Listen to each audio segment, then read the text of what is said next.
I'm here to talk to you today. I've been asked to talk to you about our experience at WaikatoLink and Waikato University in the commercialization of some deep research undertaken at the uni. And this research has developed a cybersecurity platform specifically for the protection of industrial control networks. Where you've got a SCADA network, a PLC or an HMI, the things that control operating machinery. Quickly about myself, my background, I've been working in technology commercialization since 1996 when I first joined an investment bank that was set up solely to service the emerging New Zealand technology industry. Subsequently joined our first venture capital firm here in New Zealand called Number 8 Ventures, saw that through.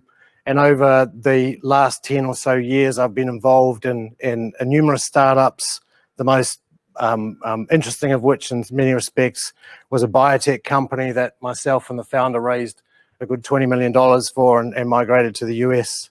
Now I find myself at WaikatoLink. WaikatoLink is the technology transfer office of Waikato University. Our job is to commercialize technology and research developed in the uni. We look at all manner of different models for commercialization, from licensing to spin-outs and sales of IP, and even operating internal business units. Amongst WaikatoLink's spin-outs, or the university spin-outs, we have companies like Endace, 11ants, Ligar, and the topic of today's talk, which is First Watch.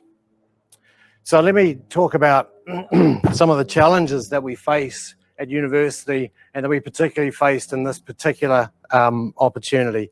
And that is the sort of deep tech problem.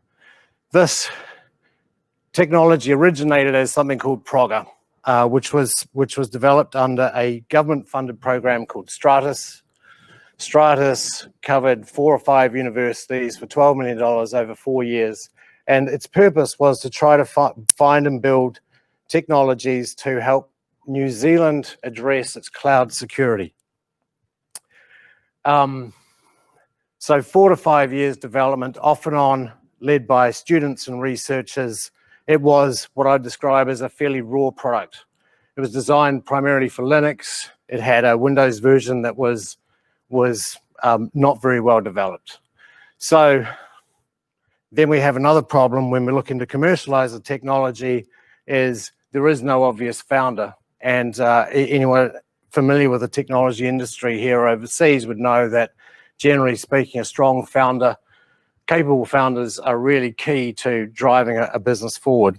That said, we at WaikatoLink took a look at this, and we got alongside pretty early a company called CTech, or Combined Technologies, who are experts in industrial control networks. They run industrial control networks here in New Zealand, around the world. And we saw the opportunity or the possibility that this PROGA system could be repurposed to provide a cybersecurity solution into industrial control networks. Those are the networks that control your water utility, your energy utility, control manufacturing lines, dairy plants, etc. So we spent a lot of time back in 2018 really looking closely at whether there was an opportunity, what it might be, and what problems might exist in that industry. And we came to the conclusion that our tool, designed to sit in the kernel of the operating system of what's called an HMI, which is a Windows machine, could do something that other cybersecurity solutions and products couldn't, wouldn't, or don't do, not then and still not today, which is provide real-time protection at the point where cyber intruders are wanting to attack a network, which is the HMI, human-machine interface, and the PLC. So I want to give you a quick update on some information on CTech. Why did we choose them? A great company to be working with in industrial control, because they're probably the leading company in New Zealand, and that 70+ staff, a good proportion of those automation engineers. They have got amazing reach. They have got all the dairy companies here in New Zealand, or dairy plants, most of the plants in Australia, and they operate plants and support plants from Pakistan through to South Korea. They They specialize in dairy, water, tunnels, roads, so from manufacturing through to critical infrastructure. Really importantly in there is that CTEC were looking for a way to get into cybersecurity, and we had a meeting of the minds about the importance of trying to do something different around protecting those really critical core components of industrial control network. So a great partner, and I should say one of the really big things in CTEC's favour on top of all of these is they are based in Hamilton, where we are. And a really important part of being able to make anything like this work is to build, manage, maintain and retain relationships. And being able to jump in a car and drive 10 minutes down the road makes a huge difference, all the difference in the world, really. So we, with our validation and other work done, we jumped into a project. And this I'd call a stage 1 of feasibility project, which we kicked off in about December of 2018. We secured money, investment money from CTEC, from WaikatoLink also, and also from a New Zealand government body called KiwiNet, who provide commercialisation funding through an MB program to universities and CRIs to see projects through. We're really lucky to have secured the support of KiwiNet for this project, and it was pretty big. So what were we trying to do? We were trying to repurpose a cloud network logging tool to be an industrial control solution that could be installed on an HMI, a machine that cannot afford to crash, where you might take your entire operating network down, install it on there, monitor data flows inside that HMI in real time and alert for suspicious activity. And I'm really happy to say that in 6 months we managed to do that. Really challenging because this was run out of university under our stewardship at WaikatoLink. We had a mixture of students and researchers as well, and so it really was really challenging to get the culture oriented around really fast turnarounds and rapid delivery, but we did get there. So from that, what did we get? We got a working beta, which incidentally has mostly been thrown out as we go through future versions, and that's fine. We know we have learned lots of important stuff in the process. A pilot at a dairy plant, which was really handy for us because, you know, being able to get our product into a live site, even installed in such a way that we didn't risk crashing it, we were able to gather so much data, so much information about how the plant works and where the cyber risks lay, and you know, just feed that back into our development planning and product roadmap, and understand who would be using this and how would they be using it and what for. So hugely invaluable for us, this piloting process. Through the process of this development that we did, we uncovered what we believe is really strong patentable technology, specific to industrial control network, specific to how we handle data and where it sits and how it flows. And we believe that this is going to secure a potentially very strong position for us in future years and enable us to expand our platform through other parts of the network. So we have now got, 13 people. I suppose the really important thing to note about that is that we have migrated the entire team from the university where we did the feasibility work to the offices of CTEC, and that's really important for us because it's a more professional setting. It's very close to the automation engineers at CTEC, and it allows us to get a really different feel to the team, and allows an osmotic effect, I guess, between the CTEC people and the First Watch people around what's important in an industrial control network. There's nothing like working with the people who live it day in, day out.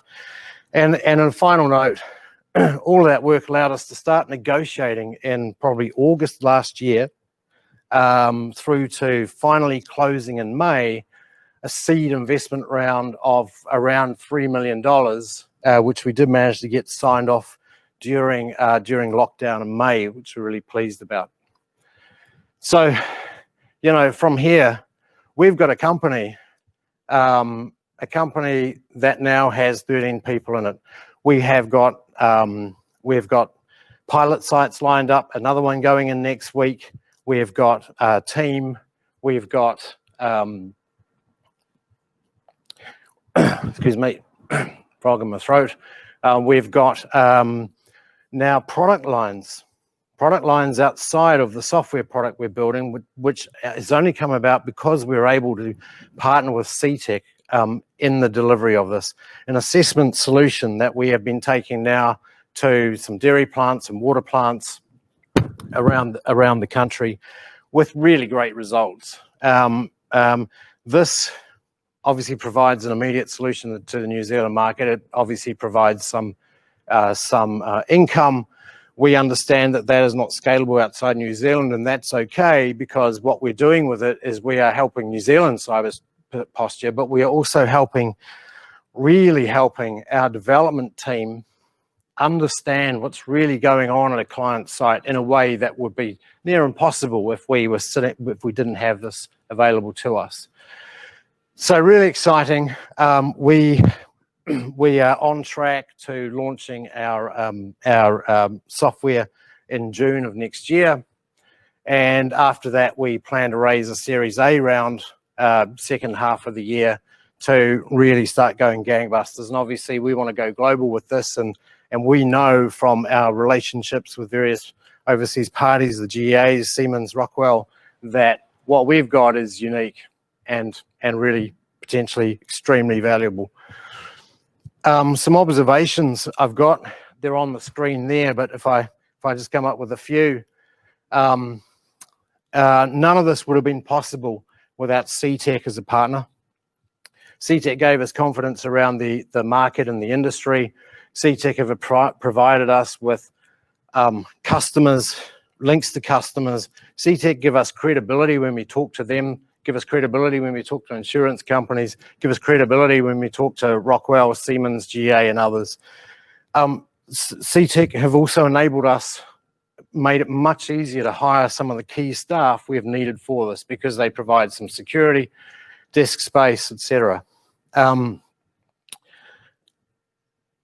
Culture is really important in growing a tech company, and whilst it was great to be able to take this through the university in the initial stages, the reality is that university people think that a stand-up is about stretching your legs and getting some fresh air. Biden First Watch stand-up is done daily, and so there's just a difference in view and understanding about how to run a development project. Another observation, frankly, this is a really specialized field, a very difficult field, and one that people in New Zealand we really struggle to find the people we need to do the jobs we want. So finding an experienced Windows kernel developer who has cybersecurity experience, who has an understanding of even what a PLC is, they don't exist here. They don't exist here. And one of our challenges is persuading Immigration New Zealand that that is in fact the case. So, you know, our ability to grow is somewhat stymied by the inability to bring people in from overseas, and that will probably continue to be the case as long as COVID is around.